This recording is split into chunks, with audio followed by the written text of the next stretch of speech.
Season 13 has dramatically changed what are the best and worst heroes in the game. That being said, there's a lot of characters that are viable to play, but some characters are struggling more than most. That's why in this video, we're going to go over the top 10 losers in this meta, characters that you'll have a hard time climbing with unless you're an absolute beast, and we'll break it down. But press that subscribe button or I'm going to call up Blizzard and have them buff Orisa even more, and let's jump into it. Special thanks to the sponsor of this video, Factor 75. Now, as a father, content creator, and ranked grinder, one of the things that I struggle with the absolute most is trying to eat for a reasonable price, make it pretty healthy, and do it within a reasonable time. No one wants to be cooking for 2 freaking hours when you got a lot of other stuff to do. And that's really where Factor 75 has come in absolutely clutch. I've been using it for the past month and been loving it with a ton of different options, and every single meal I try is actually delicious. I don't have to cook, there's no clean or setup, it's cheaper, and I feel way healthier. It's literally everything I could want. I don't have to think about what I'm going to eat, and I just get to have really quality meals every single day, and this makes it so much easier because oftentimes my kids don't want to eat anything I want to eat, and I can make something for them, and I can eat this for myself. Now, I would highly recommend you check out Factor 75 right now, and you're going to get 50% off your first Factor box and 20% off your next month orders using my link, and I really cannot recommend Factor 75 enough. Do yourself a favor, check it out right now in the links down below. And once again, thank you Factor 75 for sponsoring this video, and let's get into it. Now, the first character is, to no one's surprise, Sombra. The Sombra actually did receive a buff, like a hotfix buff, so now the translocator is going to be from 7 to 6 seconds on a cooldown. But this small buff doesn't fundamentally fix the weaknesses of this character as of her massive rework as of Season 13. And there are parts of Sombra's kit that can still get value. Hack's really strong, EMP's really strong, still does a lot of damage in the neutral fight, but the setup and cycle of Sombra just is too clunky to be consistent and reliable to the same extent as it was before. Yes, there's going to be some Sombra players that are still going to be able to get some value out of new Sombra, but the typical setups that Sombra used to have that were incredibly powerful are just not really possible anymore. This means while she can still get some value at like hacking a tank and really focusing down certain targets that she can hack that jump into her team or are fighting with the team, characters like Widowmaker, for instance, she could no longer contest in the same way that she used to be able to when she had perma invis. The reason that Sombra's kit often works was because she was an opportunist, looking for the right moment to actually hack a target, hit them with a virus, and finish them off herself, and then get away. But if anyone was able to peel or help that target, oftentimes Sombra wouldn't be able to secure the kill. She could get out safely, but she's not going to secure any value. And this amplifies those problems, making it so that the ways that Sombra wants to fight, especially in isolated duels and 1v1s in the backline, are too hard to set up. So you're kind of playing neutral game, you're hacking tanks and neutral targets, not getting as much value as you once did. And I would say overall, the kit feels a bit clunky. Now, you can definitely still get wins on Sombra, but you cannot treat her as the same character that she was before, and honestly, I think that she falls a bit flat compared to the majority of the DPS in the roster right now, unfortunately, until maybe there's some compensatory buffs or some further changes to her kit that actually match the new playstyle they're trying to promote. Now, number 2 on the list in the losers of Season 13 is Mercy. And Mercy players probably understand this the most, where their hero has become harder and harder to get value with, especially compared to the many super powerful supports in that role. And it's really a very powerful role, right? There's a lot of powerful characters in that role. Brig, Ana, Bap, Lucio, Kiriko, Juno. All these characters are incredible, and it makes it really hard to justify picking Mercy just because that alone. There's just way better options that produce so much value by themselves and enable their team.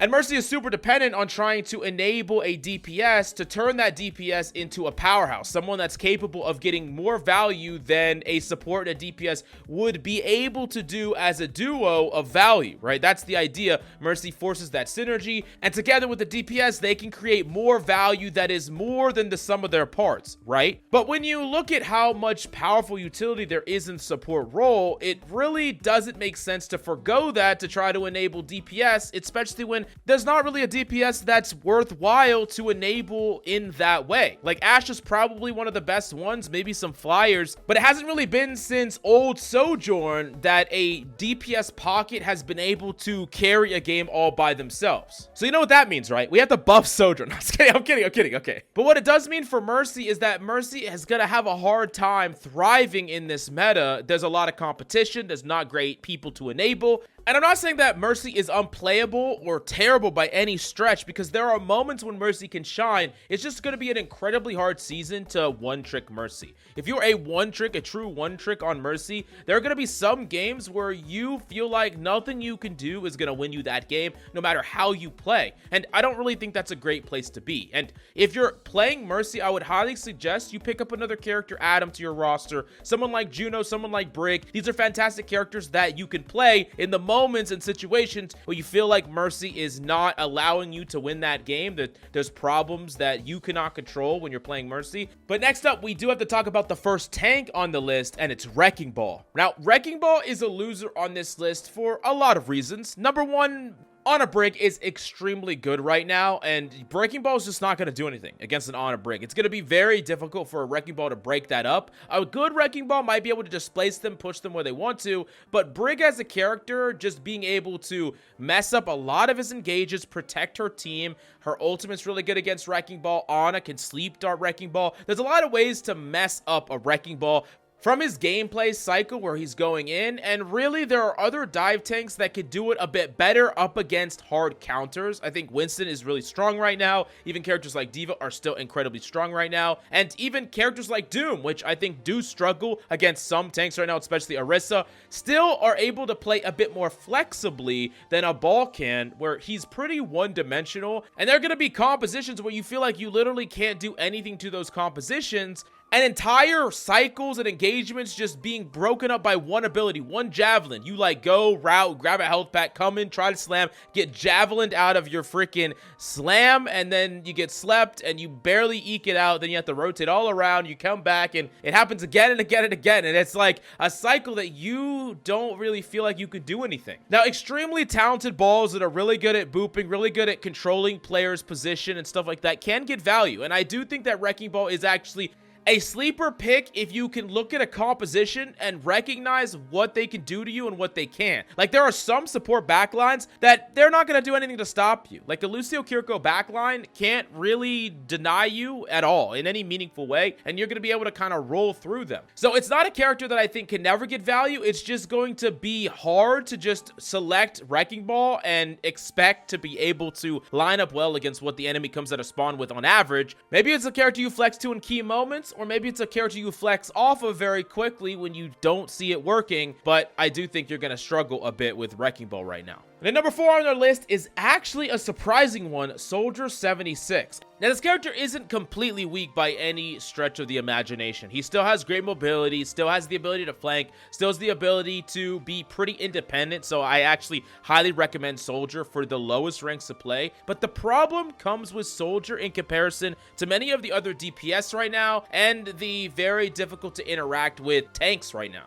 A lot of the dive tanks basically can just destroy a soldier out of position. Characters like Diva can just eat him for breakfast. Characters like Winston don't really care about his ability to interact with them. And even Doomfist is going to feast on a soldier over and over again. And there's a lot of DPS that just get to kind of bully Soldier. Genjis can bully him, get really close to him. Ventures don't care about him at all. Ashes outrange him and can dynamite him. And Cassidy's do have more health than him with the ability to burst him down and have extra utility that is good up against tanks, being able to deny and delay with his hinder. It's not really that Soldier 76 has become weak all of a sudden. It's just that he's slowly weakened in power level in comparison to many other supports, tanks, and DPS across the board, and it makes it so it's harder and harder to recommend him when you're trying to win a game. Like, there's a lot of games that a Soldier player will play where they feel like they died very little, they got quite a bit of kills, but it still wasn't enough to win the game. He doesn't really have that X factor. With a really weak ult, especially when we compare it to most of the other ults in the DPS category, and a Helix that I just think is less versatile than other hit scan options for their alternate ability. I do think that Soldier is one of the weakest true hit scan DPS in the game right now. There's a lot of other options, and I would recommend those first before I recommend Soldier.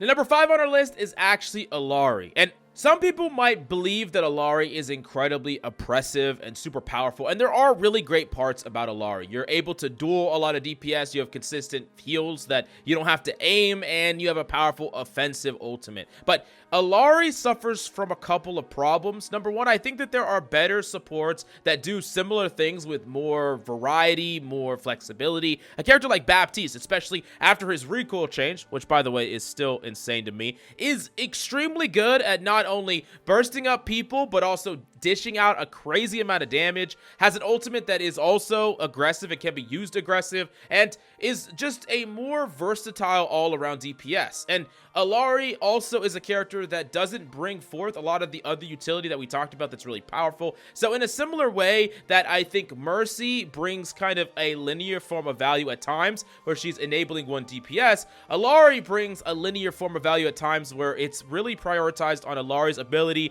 to control DPS off angles, get picks, and stuff like that. But why would you sacrifice the many other powerful things that other supports can do when it comes down to Suzu and teleport, or speed boost on Lucia or Juno, or we're talking about nade and sleep dart, or Briggs' ability to completely deny plays, deny tank advancement? These things are so strong that sacrificing them to deny and control DPS seems kind of not worth that trade-off at all. Now, I know this one's going to be a little bit harder to feel because when an Illari carries a game, it's felt by everyone, right? The Illari has a crazy amount of kills, they're kind of dominating, but there are so many times where a Brig carries the game, when an Ana carries the game, when a Juno carries the game, and it doesn't really show in their stats, but it is actually happening behind the scenes in their utility use. They are absolutely dominating that game. It's not just showing up on that leaderboards. And there's an equal amount of games that an Illari is actually losing for their team because they're not bailing out their teammates in certain situations. They're not providing that super powerful utility. And I think Illari is actually a fine character to play, but really not a character that I would recommend over like 7 other supports. Now, we're going back to another tank, and I gotta talk about Roadhog as the 6th character on this list. And Roadhog is actually fine in some situations. There are gonna be some games where he feels very difficult to interact with or kill, and other games where it feels like he's oppressive and taking over a lobby. However, right now in the meta, there are a lot of characters that can really shut a Hog down and make life super miserable for the Hog. Characters like Orisa being incredibly powerful right now is a nightmare matchup for Hog, and can be, where the Hog just gets mitigated all the time.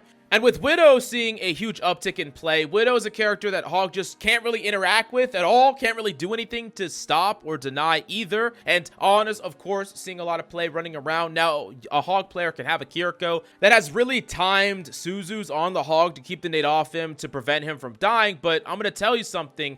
Unless that Hog and that Kiriko are duoed, the Kiriko will almost never save Suzu for that Hog. Most Kirikos will just use it for themselves, use it for a random opportunity, and just use it whenever they want to or can. And the Hog, if you make sure to nade that Hog when he's under pressure, when he's relying on his heal to keep him alive, that's the best time to potentially kill him. But Hog just has a lot of really problematic elements kind of all over the place. And if a Hog wants to succeed right now, he has to know how to play around all of them. And sometimes it's too many to play around, and they need to be really, really good mechanically on Hog to make that work and know exactly their limits. It's not an easy thing, and I think there's a lot more tanks right now that get easier value than Hog.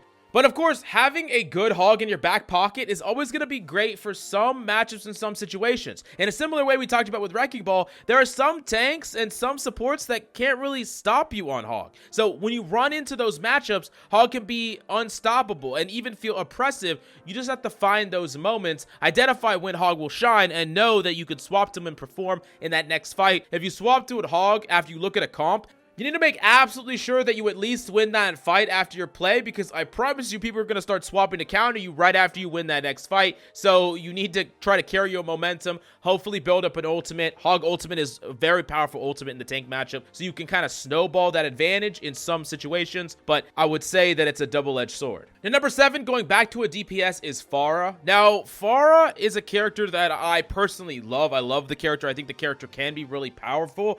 But there's a lot of things, once again, working against Fara. That 25 HP turned out to be a much bigger deal, especially when there's so many characters that can threaten to Fara, and the tank meta has kind of moved away from characters that Fara can just kind of abuse. And really with characters like Widowmaker, characters like Ashe, Baptiste, Ana, there's a lot of characters that can really threaten to Fara and make it hard for you to get into an optimal position. And then tanks like D.Va can completely shut you down from being aggressive, which can be very frustrating. And I think in a lot of cases, Echo is going to be a better option than Fara at being able to attack from vertical and just poke from the neutral in a more efficient way, and just has a more reliable ultimate at times. I'm not saying that Fara can't take over a game, it's just going to be under certain situations, and that's kind of the problem with Fara, is I feel like she's incredibly feast or famine, where you're either going to take over an entire game, or you're not really going to do much of anything. So yeah, I do think that she's struggling right now, and I would not recommend, and I do think that she's a loser in this season as well. But moving on to number 8, we have Lifeweaver, and yeah, I know at this point, I'm kind of just the certified Lifeweaver hater. And I will concede that Lifeweaver can get some value in ways that other characters can. Being able to pull people completely out of a situation means that there are some things that other abilities just wouldn't save them from.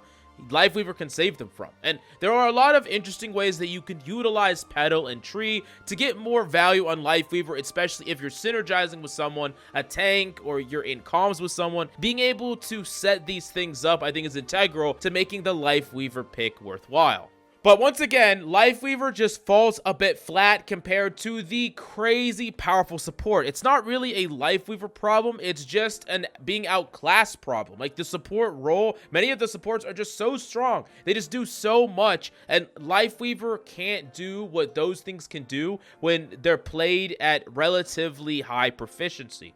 But that's kind of the important point there, because I do think that Lifeweaver is better in environments where players are constantly out of position, making more mistakes, and especially if you are not someone that feels capable of doing all of the things with other characters that you could do on Lifeweaver. Like, if you don't think that you can hit aggressive nades and hit sleep darts and hit damage on Ana, then you probably would get more value on Lifeweaver. And that's why I think that Lifeweaver can be a character that, depending on your main support, can be something you swap to and something that you can get value on. But overall, I would not recommend picking up Lifeweaver if you're looking for something to play. I really would recommend picking up Brig instead, almost 100% of the time, if you're looking to pick up a character that is more defensive in nature. But I'm not saying you can't win with Lifeweaver. I'm just saying that it's really hard even if you're a good player. Just ask my boy, the Sauce Boss. And number 9 is a tank that might shock you, and it's actually Malga. And it's not because Malga is necessarily bad. It's just because his matchups feel very rock, paper, scissors. There are some matchups where he literally feels like he can't do anything. Like, he can't do anything to that tank. He's not going to be able to win. He's not going to be able to fight. And he just kind of crumbles. And then there's other tank matchups, like Hog, for instance, that he just feels literally unstoppable, and he just auto wins. I would say Malga is one of the worst examples of the rock, paper, scissors meta come to life. And yeah, because of the way that the meta has kind of shifted, Malga has more scissors to his paper than rocks right now. That's just kind of how it is, just generally across the meta. With Ana's being really good, with Widow's being really good, I just don't really think that Malga is in a great spot right now up against an open field. Now, does that mean you can't swap to Malga in certain situations to win a fight? Yeah, absolutely. But you gotta hope that they don't counter swap you right back and just shut you down. So Malga is kind of one of those tanks that I think is super easy to counter swap with, but also super easy to be counter swapped to or against, and that's frustrating, and that's why I wouldn't really recommend him overall. If you're looking for a character that just stands there and shoots things, pick Orisa right now. Okay, but number 10, we got to talk about Hanzo. I can make a whole video ranting about Hanzo. I've kind of made my points a million times, but as a TLDR, just buffing Hanzo's health is not going to make Hanzo good. It's not going to make Hanzo strong. I understand that he can one-shot some amount of characters now. Not all of them, not many of them, in fact, but some characters he can one-shot, but now he does it at a much slower rate. They've always taken away little things from Hanzo, like his ability to knock a bow and wall climb and all this stuff. And Hanzo has kind of just really lost his identity. And they're giving him pieces back and taking away pieces at the same time. And it's just not enough. Hanzo is not effective and efficient compared to many hit scan options. Why would you ever play Hanzo over Widowmaker? I can't fathom it at all. And Hanzo is a character that just has way too many bad matchups to count. He's not a very consistent or reliable character. And I have said this many times, but if you're trying to remove a lot of his core identity, which I think most people agreed to get rid of. I think a lot of people, at least at the time, had a lot of frustrations with Hanzo. He was the #1 most hated character on this channel. We did a poll, and he was by far the most hated back when he could one-shot everything. People hated Hanzo. So everyone collectively wanted us to move away from the one-shots of Hanzo. And I think that that was a good thing. I think that's cool. If that's what people want, cool. But you cannot just keep a character just the same as he was before, but not do a really important thing that they did. Just like how Sombra is more or less the same character, but can't do a really important thing that they did. I'm not saying that these characters shouldn't be nerfed or changed. I'm saying that they need to be changed more. You take away a core identity of a character, and all of a sudden, the character just doesn't function. Like, imagine if instead of, like, nerfing, like, the damage of shurikens and stuff, and how Blade works when they were trying to balance Genji, they were just like, actually, Genji dash doesn't reset upon kills. Imagine if they just did that change and then left Genji the same. Like, that's how they nerfed the character. It wouldn't make any sense. The character would break. I know that this is not a rant video about Hanzo, but I'm just so frustrated with the state of this character. Turn him into something that is fun to play, reasonable to play against, and that everyone can enjoy. Don't keep him as a goddamn cosmetic character, okay? That it is what it is, but I'm not going to go too hard on that. I would just say, don't pick up Hanzo. Play Ashe. Play Sojourn right now, actually. She's pretty reasonable. Pick up Widowmaker. Don't play Hanzo. Anyways, I hope you enjoyed the video. Let me know if you did in the comments down below. And please smash that subscribe button. Thank you so much for each and every one of y'all coming to the channel. I really appreciate it. And I'll see you next time.